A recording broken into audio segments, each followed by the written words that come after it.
Hello friends, అందరికీ నమస్కారం. తీయని కథలకు స్వాగతం. ఈరోజు మనం పేకమేడలు అనే నవల 5వ భాగాన్ని వినేద్దామండి. పుస్తకం మూసి పచార్లు ప్రారంభించాను. చటుక్కున ఆగి, భాను, అగరవత్తుల చెట్టును కొన్నానన్నావు, ఏది, ఎక్కడా కనిపించదేం అన్నాను. అయ్యో, అది ఇన్నాళ్ళుందా, ఎప్పుడో నా మీద కోపం వచ్చింది. అది ముక్కలు ముక్కలైంది. ఎలాంటి వస్తువు కానీ నేలకేసి కొట్టడమే. నా చేతి నుండి కప్పు జారి పడితేనే ఒక యుద్ధం జరుగుతుంది.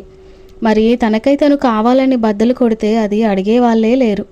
అయినా సంపాదనా పరులు. ఏది పగలగొట్టినా తిరిగి కొంటారు. నేను పాడు చేస్తే ఎలా తేలగలను?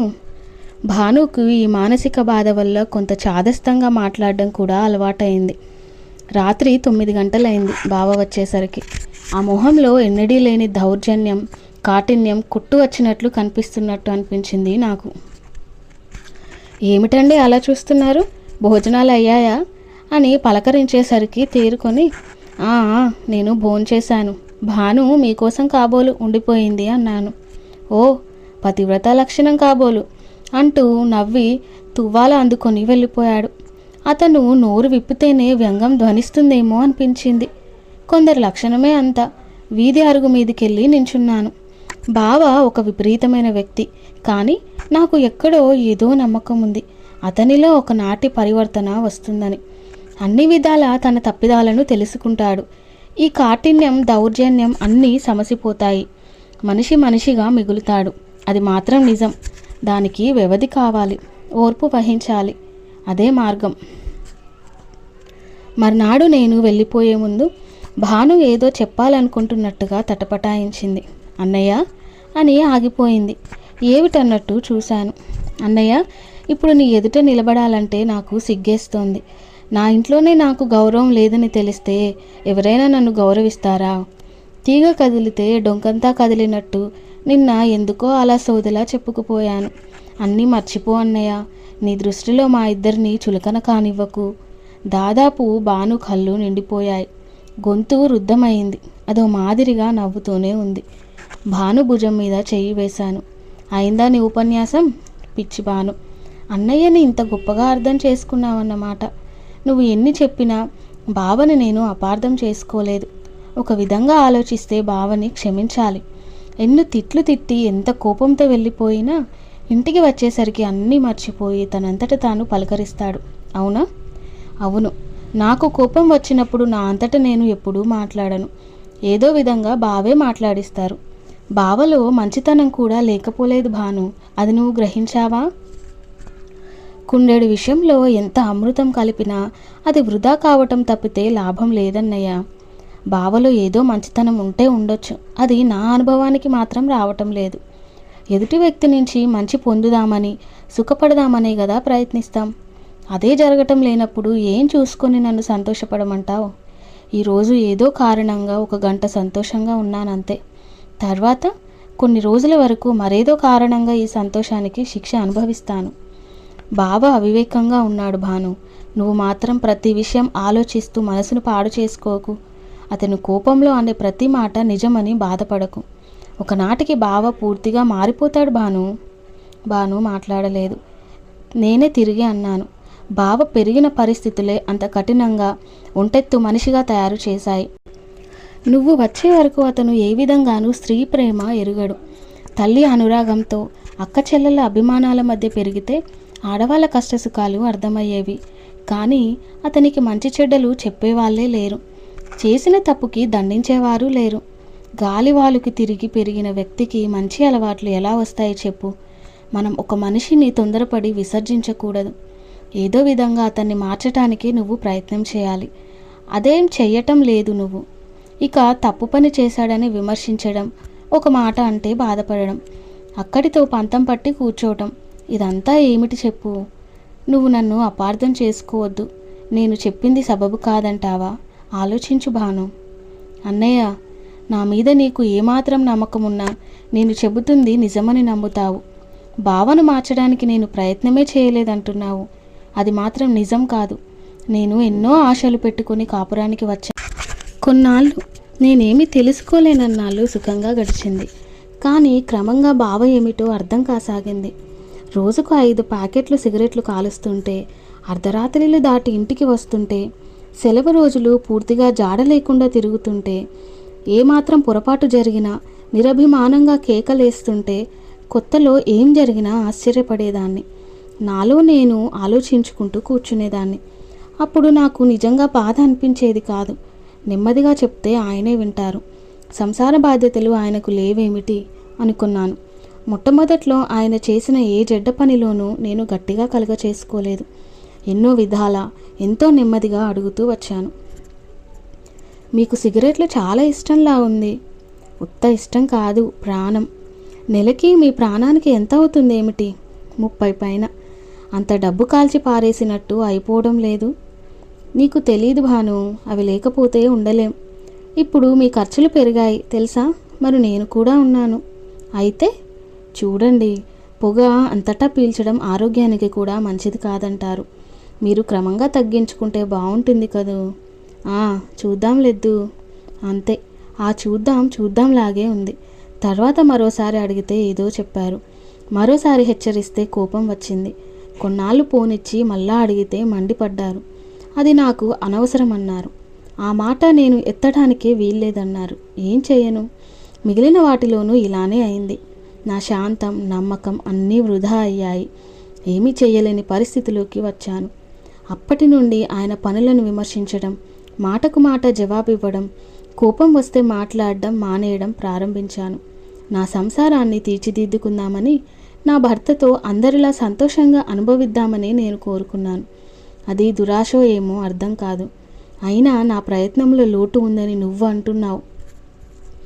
అయితే ఇక నుండి నా శక్తి కొలది ప్రయత్నిస్తాను. నమ్ముతావా? భాను, ఏదో విధంగా నీ దాంపత్యం సరిచేయాలనే భావన తప్పితే నాకు మరో ఉద్దేశం ఉందంటావా? భాను నవ్వింది. అన్నయ్య, నేనిప్పుడు కర్మలని, పూర్వజన్మలని, చేసుకున్న సుకృతాలని అన్నిటినీ నమ్ముతున్నాను. అవి నిజమే కావచ్చు. కానీ కనిపించని ఆ నిజాలు నమ్మి అనుభవిస్తున్న జీవితాలను నిర్లక్ష్యం చేసుకుంటామా? మీకు మళ్ళీ చెబుతున్నాను, బావ తప్పు చేస్తే క్షమించు. భర్త సుగుణాలు అనుభవించవలసింది భార్య అయినప్పుడు దుర్గుణాలు కూడా అనుభవించవలసింది భార్య అవుతుంది. నన్ను అపార్థం చేసుకోకపోతే ఒక్క మాట, నువ్వు ఆడదానివి. ఆ భావం పురుషుడిలో ఎప్పుడూ ఉంటుంది. అరిటాకు ముళ్ళు సామెత నీకు తెలుసుగా? అవునన్నయ్య, ఇల్లు నిలుపుకోవటానికి ఆడది ఒకతే ప్రయత్నం చేయాలి. పవిత్ర భారతదేశంలో నేను పాటించవలసిన సలహాలు ఇవే మరి. నేను పర్సులోంచి 10 రూపాయల నోటు తీసి ఇస్తూ, ఉంచు భాను, నీకేమైనా అవసరం ఉంటుంది అన్నాను. వద్దన్నయ్య, మంచివాడివే, నాకేం ఖర్చులుంటాయి అన్నది నవ్వి. నీకేం ఖర్చులుంటాయో నీకు తెలుసు కానీ ముందు తీసుకో, మరి నాకు కోపం వస్తుంది. బాగుంది, నీకు కోపం వస్తే రాని, అయితే నేను మీ ఇంటికి రాను, ఓకేనా? దానికి దీనికి ముడిపెట్టకన్నయ్యా అని. సరే తీసుకుంటాను అంటూ తీసుకుంది. నా చేతిలో నోటు నీ దగ్గర డబ్బు తీసుకున్నందుకు కాదు, ఈ పరిస్థితి వచ్చినందుకు సిగ్గుపడుతున్నాను అన్నది ఆ అభిమానవతి. దానికేం గాని మరేమీ అనుకోకు భాను. నీకు చీరలున్నాయా? అలా అడగడానికి నాకే సిగ్గు వేసింది. భాను ఆశ్చర్యంగా చూసింది. ఏం కొంటావా? చెప్పు భాను, ఉన్నాయి. నిజం చెప్పు. నిజమే అన్నయ్య, అమ్మ కొంటుంది కదా. ఉంటే సరే, కానీ నన్ను నమ్ము భాను, నాకు ప్రాణం అంటూ ఉంటే అది నువ్వే. నువ్వు బాధపడితే నాకు సుఖం ఉండదు. నీకేది కావాల్సిన నాకు చెప్పు. అన్నయ్య దగ్గర నీకు సిగ్గెందుకు? ఇక నాకేది కావలసినా నిన్నే అడుగుతాను, సరేనా? అలా ఉండాలి. భాను మంచిది. మరి వెళ్ళనా? ఒక్క అనుమానం రావు గారు, నేనే మీ ప్రాణం అంటున్నారు కదా, అది ఎప్పటి వరకండి? భాను నవ్వింది. భాను అంతరాద్రం నాకు తెలుసు. నేను నవ్వి అన్నాను, మణి సుశీల వచ్చే వరకండి. ఆ తర్వాత ఏమోనండి. చటుక్కున భాను ముఖం వివరణమైంది. దీర్ఘంగా నా ముఖంలోకి చూడసాగింది. నిజంగా అలా మారిపోతావా భాను? అది నీ అంతరాత్మను అడుగు, జవాబు వస్తుంది. భాను నవ్వింది. భాను చెయ్యి పట్టుకొని విడిచి అల్లుణ్ణి ఎత్తుకు దించి వీధిలోకి నడిచాను. భాను ఆలోచనలే పట్టి నన్ను సదా వేధిస్తున్నాయి. భానుకైతే ధైర్యం చెప్పాను కానీ నిజానికి నేను నమ్మింది జరుగుతుందా? అతనిలో పరివర్తన వస్తుందా? ఏనాటికైనా భర్త అనురాగం పొంది భాను సుఖిస్తుందా? ఎలా నమ్మటం? భాను సుఖపడాలంటే నేనేం చేయాలి? క్రమంగా బావతో స్నేహం చేసి ప్రాణానికి ప్రాణంలా తయారై అతని తప్పొప్పులు విప్పి చెప్పితే అప్పుడు అతడే నాకు నూరిపోయాడు కదా. నా ఆలోచనలకు ఒక దారి లేదు. భానును ఎప్పుడు చూడాలనిపించినా చూసి వస్తున్నాను. ఒకసారి భాను అడిగింది, నీకు లైబ్రరీ పుస్తకాలు తెచ్చిపెట్టడానికి వీలుంటుందా అన్నయ్య అని. నేను భాను కళ్ళల్లోకి చూశాను. ఆ కళ్ళు నాకు ఎంతో చరిత్ర చెప్పాయి. భానుకి చదవాలనే కాంక్ష అత్యధికం. మనం తెలుసుకోవాల్సింది ఎంతో ఉంది. అది తెలియకుండా ఉండిపోవడం దురదృష్టం. కనీసం తెలుసుకోవడానికి ప్రయత్నమైనా చేయకపోవటం అవివేకం. భాను అభిరుచులను బట్టి చూస్తే ఒకనాటికి భాను పెద్ద రచయిత్రి అవుతుందేమో అనుకుంటూ ఉండేవాడిని నేను. భానుకు అవకాశాలు కల్పించి ప్రోత్సహిస్తే ఫలితం ఉంటుంది. ఇక్కడికి వచ్చిన దగ్గర నుండి ఎన్నో పుస్తకాలు చదువుదామనుకున్నాను. మన టౌన్ లైబ్రరీలో చాలా పుస్తకాలు లేవు. కానీ ఎవరు తెచ్చి పెడతారు? పోనిద్దు, ఇక నుండి నేను తెస్తాను. సరేనా? నీ ఓపిక అంచనా వేసుకో. చూస్తాను ఎన్ని చదువుతావు. భాను నన్ను ఒక సహాయం కోరిందంటే ఎంతో సంతోషంగా ఉంది.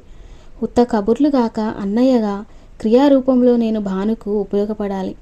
ఆ మర్నాడే సెంట్రల్ లైబ్రరీలో 2 పేర్లతో సభ్యుడిగా చేరాను. ఒక్కొక్కసారి 4-5 పుస్తకాలు తీసుకోవచ్చు. మొట్టమొదట చలం శ్రీ ఒక్కటే తీసుకువెళ్ళాను. అది చూసి భాను అంది, ఇది నా దగ్గర ఉందిరా, దీన్ని గురించే మా ఇద్దరికి ఘర్షణ జరిగింది అని. పుస్తకం గురించి ఘర్షణలేమిటి? మరేమిటనుకున్నావు? ఈ ఇంట్లో తగువ పెట్టగలిగే శక్తి చీపురు పుల్లకి కూడా ఉంది. అది కానీ నానిగాడు ఏ గదిలోకి తెచ్చి పడేస్తే ఆ రోజు చిన్న యుద్ధం. సరే, పుస్తకం అంటావా? ఈ స్త్రీ నేను చదవడం చూసి బావగారు మండిపడ్డాడు. చలం పుస్తకాలు నువ్వు చదవడానికి వీల్లేదు అన్నారు. ఎందుకని అన్నాను. అవి ఉత్త చెత్త, వాటిలో ఏం లేదు. ఆ సంగతి చదివితే కదా మీకు తెలిసింది. అక్కర్లేదు, నేను చెప్తున్నాను. ఆ పుస్తకాలన్నీ చెత్త కావచ్చు. ఆ సంగతి స్వయంగా నన్నే తెలుసుకొనిస్తే మంచిది. నోర్ముయ్, నేను చెప్తుంటే వాదించకు. నువ్వు మనిషివా పశువువా? మనుషులకు మనిషిని, పశువులకు పశువుని. ఈ చెంపలు ఇంత బండబారిపోవడానికి కారణం అటువంటి సంఘటనలు, అటువంటి సంభాషణలే. కోపంతో పళ్ళు పటపటా కొరుకుతూ నా చేతిలో పుస్తకం లాక్కొని ముక్కలు ముక్కలుగా చించి పారేశారు. నా హృదయం భగ్గుమంది. నేను మన ఊరు వెళ్ళినప్పుడు పట్టుదలగా చలం పుస్తకాలన్నీ దొరికినంత వరకు కొని దాచాను. తప్పంటావా? అధికారంతో ఎవరినైనా మార్చగలిగినట్టు విన్నావా? నాకు చాలా విచిత్రం అనిపించింది. అతను మగవాడే కావచ్చు, భర్తే కావచ్చు. అంత మాత్రాన ఒక పుస్తకం చదివే విషయంలో తన అధికారం చెలాయిస్తే ఒక వ్యక్తికి తనకు కావలసిన పుస్తకం చదువుకునే స్వేచ్ఛ లేకపోతే? ఛీ, ఏమిటంత మూర్ఖత్వం! మూర్ఖత్వం ఏమీ కాదు, ముందు చూపు. చలం పుస్తకాలు చదివితే స్త్రీకి నిజం తెలుస్తుంది. తిరుగుబాటు తత్వం అలవడుతుంది. అది జరిగినా మానినా పురుషుడికి ఆ భయం ఉంటుంది. నేను కొంతసేపు మౌనంగా ఉండి అడిగాను, చలం మీద నీ అభిప్రాయం? చలం వాదం న్యాయమైనది, అంతవరకే. అనుసరించటానికి వీలైంది కాదు. న్యాయాన్ని ఎందుకు అనుసరించకూడదు? ఈనాడు న్యాయాన్ని అనుసరించి బ్రతుకులు సాగటం లేదు కనుక. ఆ న్యాయం 10 మంది ఆమోదించరు కనుక. ఒక పుస్తకం చదవడానికి కూడా స్వేచ్ఛ లేకపోతే ఎలా అంటున్నావు? కానీ దానిలో స్వార్థమో మరొకటో కొంత అర్థమైనా ఉంది. మా అమ్మకి నేను ఉత్తరం రాసుకోవడానికి కూడా ఆ వ్యక్తి ఆజ్ఞ కావాలంటే నమ్ముతావా? ఒకసారి ఈయన మన ఊరి పండక్కి వస్తే వాళ్ళు చేసిన మర్యాద చాలలేదట. మరోసారి లంకానాలు పడి లేసి వాళ్ళు చూడ్డానికి రాలేదట. వాళ్ళకి ఉత్తరాలు రాయడానికి వీల్లేదని ఆజ్ఞాపించారు. నిజమే, ఏదో కారణంగా ఆయనకి కష్టం తోస్తే తోచవచ్చు. మధ్యన నన్ను ఉపయోగించుకోవటం ఏమిటి? నా ప్రశ్న. నీ ప్రశ్నలకి మీ ఆయనకి తలో నమస్కారం. కానీ నువ్వు నిశ్చింతగా కూర్చో. మర్యాద చేయకపోవటానికి వాళ్ళేం పిచ్చి వాళ్ళ? 100 మైళ్ళ ప్రయాణం చేసి చీటీకి మాటికి రావాలంటే మాటలా? మేమిద్దరం పండుగకి వెళ్తున్నప్పుడు స్టేషన్కి ఎవరూ రాలేదురా, అది గొడవ. ఇంటికి వెళ్తూనే అలిగి పడుకున్నాడు. 10 మందిలో నా పరువు తీయొద్దని కాళ్ళ వేళ్ళ పడి బ్రతిమాలాను. వినలేదు. చేసేది లేక అమ్మతో అన్నాను, అమ్మ, తప్పు ఒప్పుకొని ప్రాధేయపడితే లేచి టిఫిన్లు ఆరగించారు. ఎక్కడికక్కడ ఇలా తప్పులుంచుతూ ఉంటే. దొడ్డి తలుపు చప్పుడైతే భాను లేచి వెళ్ళింది. 5 నిమిషాల్లో తిరిగి వస్తూ, నీ దగ్గర 2 రూపాయలు ఉన్నాయేమిటి అంది. 5 రూపాయల నోట్లు ఉన్నట్టున్నాయి. చిల్లర లేదు. ఎందుకు? చెప్తాను కానీ అదేదో ఒకటి ఇవ్వు. పర్సు తీసి ఒక నోటు ఇస్తే దొడ్డి వైపుకు తీసుకువెళ్ళింది. ఎవరో పక్కింటి ఆవిడ వచ్చినట్టుంది. కొంచెం మాటలు వినిపిస్తున్నాయి. 5 రూపాయలు ఎందుకమ్మా, తీసుకోగానే సరా, 1 రూపాయన్నర. పర్వాలేదులేండి, తీసుకోండి బామ్మగారు. మీరు తీర్చను వద్దు, ఏమీ వద్దు. ఓ 10 రోజుల్లో వచ్చేసేయండి. ఎప్పుడూ ఉంటే గొడవలే కదా. అమ్మా, నీకు తెలియంది ఏమీ లేదు. బ్రతుకు ఎంత నవ్వుల పాలైందో చూసావా. నా మాటకేం గాని నువ్వు జాగ్రత్త. చీటికి మాటికి బెంగ పెట్టుకోకు. పిల్లాన్ని జాగ్రత్తగా చూసుకో అన్నట్టు రాజుని కాస్త కనిపెట్టు ఉండు తల్లి. మీ అన్నయ్యకి డబ్బు ఇవ్వకపోతే. ఆవిడ గొంతు ధ్వని భారంగా ఉంది. మరేం పర్వాలేదండి, వాడి డబ్బు నా డబ్బు వేర్వేరు కాదు. మరి వెళ్తాను. మంచిది బామ్మగారు. మళ్ళా మీరు వచ్చే వరకు నాకు ఏదో వెల్తిగా ఉంటుంది. బాను లోపలికి వచ్చింది. నిట్టూరుస్తూ పక్కన కూర్చుంది. ఏమిటో అన్నయ్య, ఈ మనుషుల్ని, ఈ జీవితాలని తలుచుకుంటే ప్రశ్నలే మిగులుతాయి. పాపం బామ్మగారు కూతురింటికి వెళ్ళిపోతుంది. అదంతా కోడలి ప్రయోజకత్వం. ఒక్క మాటలో చెప్పాలంటే ఆవిడ ఆ ఇంటికి నియంత. భర్తని, అత్తగారిని కోపం వస్తే ఎండలా కూడా నిలబెట్టగలిగే శక్తిమంతిరాలు. అత్తగారి మీద ఏ క్షణంలో దయ తప్పితే ఆ క్షణంలోనే ఇంట్లో నుంచి తరిమివేయగలిగే సాహసవంతురాలు. ఇంకా చెప్పేదేముంది, ఆ ఉన్న ఒక్క ఆడబిడ్డని ఏడాదికోసారి కూడా ఇంటికి పిలిపించదు. ఇంకా స్కూల్లో చదువుతున్న మరిది ఒకడున్నాడు, అతనే రాజు. అతను ఆ ఇంట్లో నౌకరు. ఆవిడ అపురూపంగా చూసుకునే కన్నపిల్లలు 2 ఉన్నారు. వాళ్ళ సంరక్షణ అంతా బామ్మగారే చూస్తుంది. వంట పని చేస్తుంది, వెట్టి చాకిరి అంతా చేస్తుంది. రాజు నూతి నీళ్ళన్నీ తోడిపోస్తాడు, బజారు పనులు చూస్తాడు, పిల్లలిద్దరినీ షేరు తిప్పుతాడు. ఇక ఆ రాణిగారు ఏం చేస్తుంది? వినరా, రాణిగారు మొగుడితో పేకాడుతుంది, సినిమాలు చూస్తుంది, షికార్లు చేస్తుంది, పిక్నిక్లకి వెళ్తుంది, పరిచితులను మిత్రులను కలుసుకుంటుంది, మహిళా సమాజాలకు, లేడీస్ క్లబ్లకు తిరుగుతుంది. ఈ డ్యూటీలన్నీ చాలవు, ఎంత బిజీగా ఉంటుందని. ఇంకా ఖాళీ మిగిలిపోతే అత్తగారితో దెబ్బలాడుతుంది, మరిదిని తిట్టిపోస్తుంది, మొగుణ్ణి బెదిరిస్తుంది. అక్కడితో అలసిపోతుంది. ఆవిడ కలవారి కూతురు, చాలా సంపద తెచ్చుకుందట. అగ్గిపెట్టెతో సహా వెండిదేను, అందుకే ముడిసిపాటు. మంచి చెడ్డలు విస్మరించింది. ఒకసారి ఆవిడ ఏదో కూర వండమని హుకుం చేస్తే బామ్మగారు కూరలు ముదిరిపోయాయి కదా అని పులుసు పెట్టిందట. తీరా రాణిగారు భోజనానికి వచ్చేసరికి నానా భాగోతం అయింది. అత్తగారిని నానా మాటలంది. ఆ పులుసు ముట్టుకోవడానికైనా వీల్లేదని మొగుడు గారిని ఆజ్ఞాపించింది. అతను తలదించుకు మరో కూరతో అన్నం తినేస్తున్నాడు. బామ్మగారికి దుఃఖం వచ్చింది. నాయనా, నేను చేసింది తప్పేనట్రా? అంత మాత్రానికి అది నన్ను నానా మాటలంటే నువ్వు వింటూ కూడా. పోనీ అమ్మ, దాని మాటలకేం కానీ అది చెప్పినట్టు చేస్తే పోయేది కదూ అన్నాడట. చూసావా ఎంత చిత్రమైన విషయమో. చిన్నవాళ్ళ ఇష్టప్రకారం పెద్దవాళ్ళు నడిచే రోజులు వచ్చాయి. తల్లికి ఆ ఇంట్లో విలువ లేనే లేదన్నమాట. కనీసం ఆవిడ వయసు కన్నా మనం ప్రాముఖ్యం ఇవ్వాలి కదా. నేనే నా భార్య చెప్పినట్లు వింటున్నాను, ఇక నీ గతేమిటి అని కాబోలు అతని ఉద్దేశం. అప్పుడే ఆ ఘట్టం ముగిసిపోలేదు. పోనీ నాయన, ఇక నుంచి మీ ఇష్ట ప్రకారమే చేస్తాను. ఈసారికి మాత్రం కోపాలు పెట్టుకోకండి. ఒక్క గరిటెడు పులుసు వేసుకో, నువ్వు తింటే గాని నాకు తృప్తిగా ఉండదు అంటూ బామ్మగారు ప్రాధేయపడిందట కొడుకుని. తల్లి హోదా నిలుపుకోవాలని ఆ హృదయం తహతలాడుతుంది. మరి అతను ఏమీ అనలేక సరే వెయ్యి అన్నాడట. అతను అన్నం తిని లేచేసరికి కోడలు సూట్ కేసు సర్దేసుకుంది. అత్తగారి మీద యుద్ధం ప్రకటించింది. నా భర్తని నన్ను విడదీయడానికే నువ్వు ప్రయత్నిస్తున్నావు. నేను వద్దని చెప్పిన పని ఆయన్ని మభ్యపెట్టే కబుర్లు చెప్పి ఎందుకు చేయించాలి అంటూ తిట్టిపోసింది. తర్వాత భర్తతో, నా మాటకి వీసమెత్తు విలువలేని ఈ ఇంట్లో నేను ఉండనవసరం లేదు. మీ అమ్మగారితోనే ఊరేగండి, వెళ్తున్నాను, ఇక రానే రాను అని నిర్ణయం చెప్పేసి బయలుదేరింది. సరు అని వెనకబడితే రైలు ఎక్కించి రావడం తప్పితే ఫలితం లేకపోయింది. ఆ సరు ఏం చదువుకుందో తెలుసా? నా మొహం, ఏమీ చదివి ఉండదు. చదివితే అలా ఎన్నడూ ప్రవర్తించదు. అదే నీ పొరపాటు.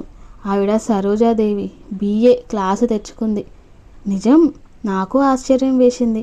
అక్షరాల చిత్రంగా ఉంది కదూ. మరి ఆవిడ భర్త ఏం పని? College lecturer. అతను ఉత్త దేవుడు, అంటే అంత మంచివాడని కాదు, దేవుడిలా నోరు విప్పి మాట్లాడలేనివాడు. ఎవరి మీద కరుణ వస్తే వాళ్ళని అందలం ఎక్కించగలవాడు. ఆ సరోజ సంగతి ఆలోచిస్తేనే నాకు బాధగా ఉంది. ఆవిడకు ఒక స్త్రీ వాంఛించే సర్వసుఖాలు ఉన్నాయి. స్వేచ్ఛ ఉంది, స్వతంత్రం ఉంది. ఆవిడ మాటకు ప్రాధాన్యం ఉంది. భర్త ఆదరాభిమానాలు ఉన్నాయి. ఒక వ్యక్తిగా బ్రతకగలిగే అదృష్టము ఉంది. అంతకన్నా కావలసిందేమిటి? కానీ అన్నిటినీ దుర్వినియోగపరుచుకుంటుంది. భర్త తన మాట వింటాడు కదా అని తల్లిని కొడుకును వేరు చేస్తుందా? తనకి స్వేచ్ఛ ఉందని అర్థం లేని తిరుగులు తిరుగుతుందా? తనకి అధికారం ఉందని అత్తగారి మీద పెత్తనం చేస్తుందా? తమకు లభిస్తున్న పదవకాలాలు అనుభవించలేక దుర్వినియోగపరుస్తున్నారనే కదూ ఈ చదువుకున్న ఆడవాళ్ళ మీద లోకానికి చిన్న చూపు.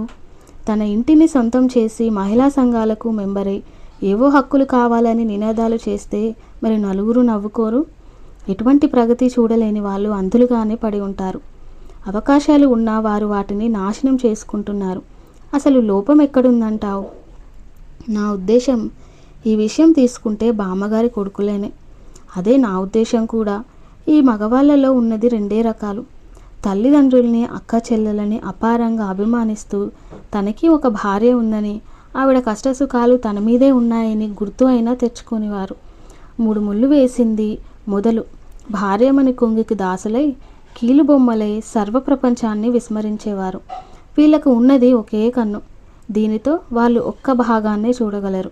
లోకం అలాగే గడిచిపోతుంది. సరోజాదేవికి నీకు స్నేహం లేదేమిటి? ఆవిడకి నేను నచ్చను.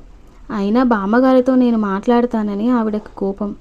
పాపం బామ్మగారు చాలా మంచిదన్నయ్య. మీ విషయాలు ఆవిడకు కూడా తెలుసు. తన గొడవలు ఏవేవో చెప్పి నన్ను ఓదారుస్తూ ఉంటుంది. అయినా ఆడదంటే మగవాడికి అంత చులకనెందుకండి అని నేనంటే, అయ్యో పిచ్చి తల్లి, ఇంకా ఈ రోజుల్లో ఏముంది, ఎక్కడో నీ మొగుడు లాంటి వాళ్ళు తప్ప అంతా పెళ్ళాలని నెత్తి మీద పెట్టుకుంటారు. మా కాలంలో చూడాలి. ఒకసారి నేను సరదా పడి సినిమాకు చూడ్డానికి వెళ్ళానమ్మా. అప్పుడే సినిమా కొత్తగా వచ్చిన రోజులు. సినిమాకి వెళ్ళడం అంటే ఆ రోజుల్లో తప్పు పనిలా ఉండేది. మీ తాతగారికి అసలు గిట్టేది కాదు. ఒక రోజున ఆయన పొరుగురు వెళ్ళారు కదా అని నలుగురితో పాటు నేను బయలుదేరాను. తీరా పట్టుమని 10 బొమ్మలు చూడలేదు. ఆయన ఊరు నుంచి వచ్చి నా కోసం సినిమా డేరా దగ్గరికే వచ్చేశారు. నువ్వు నిజంగా నమ్మవు కానీ ఈ జుట్టుముడి పట్టుకొని 10 మందిలోంచి ఈడ్చుకొచ్చి భోగమాటాలు చూస్తావుటే ముండా అంటూ వీధి పొడుగునా తన్నుకుంటూ తీసుకొచ్చారు. ఇంట్లో పెట్టి స్పృహ తప్పే వరకు కొట్టారు. ఆ భయంతో నేను పెద్ద కాయలా పడ్డాను అని బామ్మగారు అతి సునాయాసంగా చెప్పుతూ ఉంటే నా ఒళ్ళు జలధరించింది. బామ్మగారు, అంత అవమానం మీరు ఎలా భరించారు? అవమానానికి ఏముందే, మొగుడు పెళ్ళాన్ని కాకపోతే ఎవరిని కొడతాడు? ఎవరినో ఒకరిని కొట్టి తీరాలా ఏమిటండి? కాదనుకో, ఏదో నేను తప్పు చేశాను, ఆయనకి గిట్టదని తెలిసి కూడా వెళ్తాను. కోపం కొద్దీ 4 వేశారు. పోనిద్దు, ఏం పోయింది అనేసింది బామ్మగారు. చూసావా ఆనాటి స్త్రీని, ఆ భావాలని. బామ్మగారు, మీరు చేసింది తప్పు కాదండి అంటే ఆవిడ నమ్మదు. భర్తకిష్టం లేని పని చేశానని, అది తప్పేనని వాదిస్తుంది. బామ్మగారికి నాకు కొన్ని 100 రెట్లు తేడా ఉంది. మీ బావకి చలం పుస్తకాలు ఇష్టం లేదు. నన్ను కూడా చదవకూడదని శాసిస్తారు. నేను వినను. ఎదురుగా చదివితే ధైర్యం లేకపోతే రహస్యంగా చదువుతాను. ఇప్పుడు వచ్చిన చిక్కేమిటంటే, ఆడది ఆలోచించడం నేర్చుకుంది. కొన్ని స్వంత అభిప్రాయాలు ఏర్పరచుకుంది. నిరంకుశంగా పాలించే తాతగారి వంటి మగవాళ్ళు ఇంకా ఉన్నారు కానీ ఆ పరిపాలన ఆమోదించే బామ్మగారి వంటి ఆడవాళ్ళు మిగిలిలేరు. అందుకే ఈనాటి కాపురాలు సనాతన పద్ధతులతోనూ గడవడం లేదు, ఆధునాతన భావాలతోనూ జరగటం లేదు. అభిప్రాయాలు కలియని వ్యక్తులు జతపడ్డప్పుడే సమస్య వస్తుంది. సాధ్యమైనంత వరకు ప్రయత్నించి ఇద్దరూ ఏకీభవించడానికి ప్రయత్నించాలి. అదే జరగటం లేదు మీ సంసారంలో. నాలో పొరపాటు లేదని అనుకుంటున్నాను. నా శక్తి కొలది అది సరిదిద్దుకోవడానికే ప్రయత్నిస్తాను. ఇంతకీ ఆ సరోజదేవి మళ్ళీ వచ్చిందా? 4వ నాడే భర్తగారు వెళ్ళి తీసుకొచ్చారు. ప్రాణం లేకుండా శరీరం ఉంటుందా? అయితే ఇప్పుడు బామ్మగారు వెళ్ళిపోవడం దేనికి? బాగుంది. ఈవిడ కదలకపోతే ఓ గంట చూసి ఆవిడ సూట్ కేసు సర్దుకోదు. చదువులకి సంస్కారాలకి సంబంధం లేదనేది జగమెరిగిన సత్యం. ప్రతి వారం మంచి మంచి పుస్తకాలు తీసుకెళ్ళి ఇచ్చి భానుని చూసి వస్తున్నాను. ఎప్పటికప్పుడు విశేషాలన్నీ తెలుసుకుంటున్నాను. ఒకసారి నేను ముందు గదిలో కూర్చొని అల్లుడికి రంగు బొమ్మల పుస్తకం చూపిస్తున్నాను. భాను బావకి అన్నం వడ్డిస్తుంది. 2 నిమిషాల్లోనే అతనేదో కేకలేస్తున్నట్టు వినిపించింది. నేను తుల్లిపడ్డాను. నీ ధ్యాస అసలు ఇంటి పనుల మీద ఉంటుందా? నీకు బాధ్యతలు అనేవి ఏమైనా వంట పడుతున్నాయా?